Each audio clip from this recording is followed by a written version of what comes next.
선생님도 여기 계셨네요. 네, 어서오세요. 어서오세요. 안녕하세요. 안녕하세요. 젊어지고 이뻐지고. 젊어지고 이뻐지고. 아유, 정말. 60에서 65세를 잘 지내면 우리의 인생은 완전히 새로운 국면에 들어갈 수 있다. 야, 그래도 우리 엄마가 또 김치찌개 하나는 끝내주잖냐. 앞으로 어떻게 은퇴 후에 사시겠습니까? 라고 하는 은퇴 계획서를 함께 작성하고 이런 경우가 있었는데 남은 생에 죽지 않을 것 같은 이 생애에서 배우자와 행복하게 살 수 있는 첫 번째 비결을 갖게 되는 거야. 아시겠죠?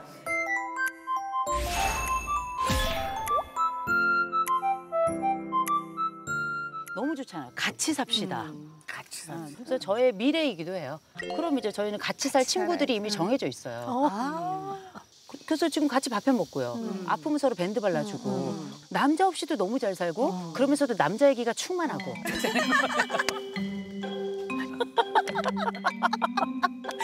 아, 나이 더 들면서 우리 인생의 언니들 같이 좀 살아봤으면 진짜 좋겠어요. 실물을 이렇게 뵙네. 아니 저는 왜 이렇게 사람마다 이렇게 실물이 예쁜 사람들이 있고 화면이 예쁜 사람들이 있잖아요. 맞아요. 저는 다른 분들이 와서 좀 봤으면 좋겠어요. 아. 훨씬 예쁘세요. 의심하시는 눈초리. 아니 의심이 아니라 오신 분들이 네. 그런 똑같은 대사를 해서 아. 여기서 그렇게 하라고 시켰나. 아니에요. 전혀 아니에요. 식상하실지 모르겠지만 리얼이에요. 근데 진짜 사람의 마음을 사로잡네. 땡큐. 그래서 사람의 마음을 사로잡는 건 역시 선물이죠. 마음을 사로잡는 건 역시 선물이죠. 아니 이거는 그냥 제가 음식은 제가 한 건 저도 못 먹어요. 그래서 뭘 할까 하다가 다리 많이 부으시지 않으세요? 다리 붓고 자다가 쥐 나. 맞아요. 아침에도 그거. 아니 같이 나세요 쥐가? 이게 나이가 들면 순환이 안 돼. 아 근데 이게 저는 잘 때 해요. 왜냐면 제가 오른쪽 다리에 그렇게 쥐가 나더라고요. 저도 오른쪽. 네. 이걸 어떻게 보자. 자, 이거 지금 어떻게 뜯으시는지 여러분들의 이거 뜯는 미는 거 방법을 아니야? 보고 자 지금부터 우리가 성격을 파? 일본어로 뜨셨네요. 이게 네. 관찰력이거든요. 왜? 때로는 뜯지 못하는 분들도 계세요. 아직도 못 뜯는 분들이 계시죠 지금. 아니 이게 못 붙어 뜯어. 너무 네.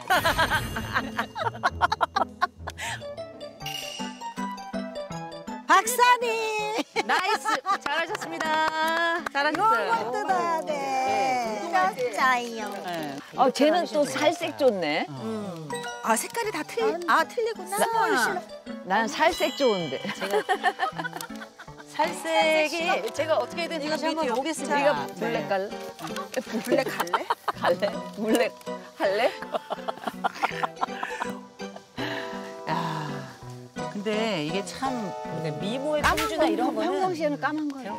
얘기 상관이 없어요. 지금 선물에 눈이 어두워가지고 지금. 아니 그래서 어쨌든 이게 전문 분야에 대해서 설명을 좀 해주세요. 너무나 화면을 통해서 많이 알지만 제 전문 분야요. 저는 노인 상담 전문가예요. 아 기분 나빠. 네. 아니 그냥 상담이라 그러지 왜 꼭 노인 상담? 이제 저희 상담 영역도 좀 세분화돼 있어서 이를테면 뭐 아동 상담은 오은영 박사님, 개 상담은 강영욱 선생, 그리고 중노년 상담은 이호선 뭐 이런 식으로 듣고 보니까 맞네. 그러니까 아유 그 노인 상담 이호선 박사 이름. 제가 처음 시작할 때는 없었어요. 한국의 노인 상담이라는 영역 자체가 거의 없었는데 노인은 거의 그냥 뒷방 늙은이였지. 네. 그랬는데 제가 우연히 그때 애 낳고 몸을 풀러 갔는데 아주 눈이 하얗게 왔을 때예요. 근데 저희 엄마 동네에 한 분이 81세셨어요. 그때 당시에. 맨발로 저희 집을 찾아오신 거예요. 맨발로. 어머.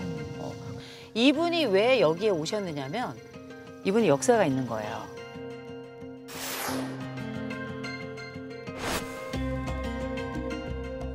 남편이 83세야. 2살 지게 차이가 나는 분인데 매일 성관계를 요청을 하셨어요. 매일 성관계를 요청을 하셨어요. 매일. 아유 처음부터 깜짝 놀랐어. 그 연세에. 매일. 근데 중요한 거는 매일 부부 관계를 하자고 요청을 하는 건 괜찮은데 거부를 하면 때리는 정도가 어느 정도로 폭행을 하냐면 시골엔 장작 있잖아요. 네, 장자. 장작을 갖다가 이렇게 말도 안 돼. 장작을 갖다가 이렇게 말도 안 돼. 이게 실화 얘기죠? 실화죠. 그래서 그분이 그날은 도저히 맞다 도저히 못 맞겠더래요. 그래가지고 맨발로 도망을 나온 거예요. 그 거리가 거의 2km가 넘어요. 거기 1월이 얼마나 추워요. 그래서 제가 그때 이게 노인 문제라는 게 제가 예상하지 못했던 부분이다라는 걸 그때 처음 알게 된 거죠. 그 이전에는 뭐 아동 청소년 상담 많이 하다가 이제 이쪽으로 와서 본격적 연구를 시작한 거죠. 완전 이제 불모지였네, 노인들. 네. 어떡해. 그 노인이라고 그러면 몇 살서부터 몇 살까지를 지칭해? 일단은 정말 법적으로는 65세 이상이죠. 65세 이상은 그렇긴 한데 김정수 선생님께 여쭤볼게요. 마음은 몇 살인 것 같으세요? 아, 저는 진짜 마음이 10대인 것 같아요. 마음은 10대다. 나이로 하자면 한 30대 중반? 30대 중반. 나는 38이야. 특별히 38인 이유가 있으세요? 이제 좀 성숙해서 뭐 좀 알고 잘 대처하면서 사는 게 한 38이면 참 좋을 것 같다. 38. 내 마음의 나이는 38. 저는 50대 후반이나 한갑. 50대 후반이나 그때서부터 이제 철이 들어가는 시간이기 때문에 나는 이제 그 시점인 것 같아요. 보통 이경진 선생님 정도가 보통은 정상이에요. 정상이라고 제가 말씀드렸어요. 보통 이제 자기 연령에서 10살에서 20살 정도를 보통 어리게 느끼거든요, 마음으로는. 근데 이제 이렇게 나이 차이가 이렇게 많이 나는 경우는 비정상이야. 약 먹을 시간인가 봐. 이제 보통은 그렇게 얘기 많이 하시죠. 약 좀 먹고 올게. 근데 대개는 내 마음이 젊다 하는 분들은 젊게 살아요. 그래서 되게 노인이라고 한다면 마음의 연령이 되게 중요해요. 내 마음의 연령에 따라서 그렇게 행동하고 그렇게 생각하고 그렇게 만나고 그렇게 살아요. 근데 보통 달력상의 나이하고 이 마음의 연령하고 차이가 보통 50세 이상이 나면 이제 거의 치매다. 아유, 다행이네, 건망증이라. 그런 차이들이 좀 있어요. 아니, 가장 많이 상담하는 그 주제가 뭐가 있는지. 제일 많은 거는 뭐 부부간의 갈등이 노년기에 정말 많아요. 깜짝 놀랄 정도로. 이게 대부분은 갈등을 젊었을 때 조정이 안 됐던 분들이 나이 들어서는 더 조정이 안 돼가지고 끝까지 가니까 못 이겨서 자식들이 부모님 모시고 오는 경우가 10중 8구죠. 네. 아니 마치 안 싸우신 분들 안 싸우신 분들처럼. 아니 결혼을 내가 했나 싶은데 지금. 아니 그럼 박사님은 여러 상담을 하셨을 텐데 이렇게 왜 그 중에 왜 정말 왜 기억에 아주 또렷이 남는 네, 아이를 먼저 보낸 사례였는데 너무 예상치 못하게 50대 아들을 이제 보낸 거예요. 근데 이 어머니가 이 아들이 독자예요. 엄마가 아들을 보냈지만 아들을 보낸 것 같지가 않은 거예요. 감각이 없으니까. 자꾸 아들 방문 가가지고 밥 먹으라고. 문 열고 자꾸 밥 먹으라고. 계속 끼니 때마다 밥 먹으라고 하니까 안 되겠다 싶어가지고 이제 아내를 모시고 온 거예요. 모시고 왔는데 계속 오셔가지고 자녀 얘기를. 그것도 너무 깔깔깔깔 웃으면서. 그게 뭐냐면 아직 이게 돌아간 지가 얼마나 됐는데? 3년 되셨어요.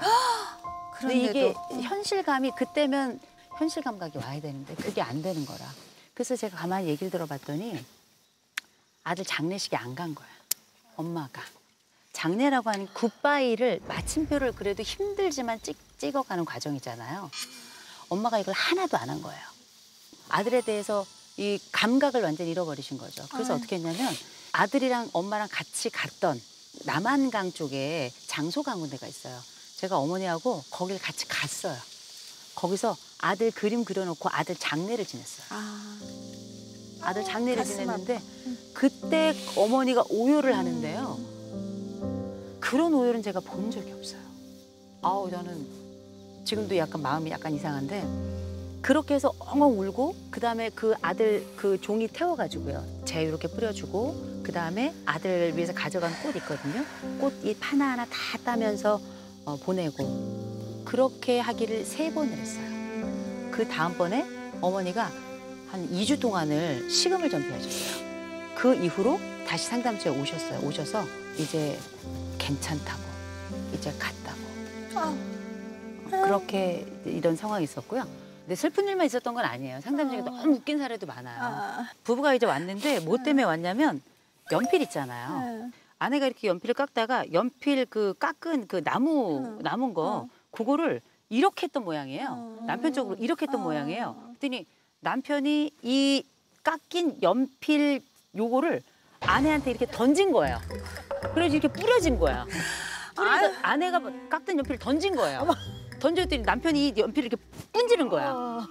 그리고 난 다음에 아내가 조금 있다가 도저히 참을 수가 없어. 이런 식으로 해가지고 나중에 TV까지 던진 거예요. TV까지 던져가지고 이 부부가 온 거예요. 왔는데 사이가 너무 좋아. 너무 좋은데 그 연필 깎다가 버린 얘기만 나오면 미친 듯이 싸우는 거예요. 그러면 연필 깎는 얘기 안 하면 되잖아. 안 하면 되는데 남편이 계속 이렇게 깨작 하면서 약을 올려서 나중에 보니까 이 부부가 서로 대화가 거의 없는 부부였어요. 그런데 연필 깎는 얘기만 하면 아내가 얘기를 하니까. 그래서 아내랑 얘기하고 싶으면 그 소재가 연필만 있으면 되니까. 연필만 있으면 되는 거예요. 어떡해. 그래서 그런 얘기도 있고요. 제일 좀 어려웠던 상담이자 또 좀 재밌었던 상담은 부부 이제 성상담이 조금 어려웠던 경우가 있었죠. 그 집은 이분은 81세셨고 아내는 73세셨는데 남편께서 성욕이 왕성하세요. 왕성 정도가 매일이 아니고요. 아침 저녁으로 이제 요청을 했어요. 80대인데. 네. 그리고 그래서 이제 어쨌든 그 아내가 요청을 해가지고 상담을 해가지고 어쨌든 그 횟수를 조절을 했어요. 민방위 훈련이 울릴 때, 민방위 사인이 울릴 때마다 하자. 민방위 훈련이 울릴 때, 민방위 사인이 울릴 때마다 하자. 민방위 사인이 한 달에 한 번인가요? 한 달에 한 번이죠. 네. 중요한 건 이분들이 지하에 사셔서 민방위 사인이 안 들리는 거예요. 그러니까 이제 그 남편이랑 또 싸우게 된 거죠. 그때 못했어도 한 달에 한 번이란 얘기 아니냐. 그랬더니 아내는 민방위 사인이 울려야 된다.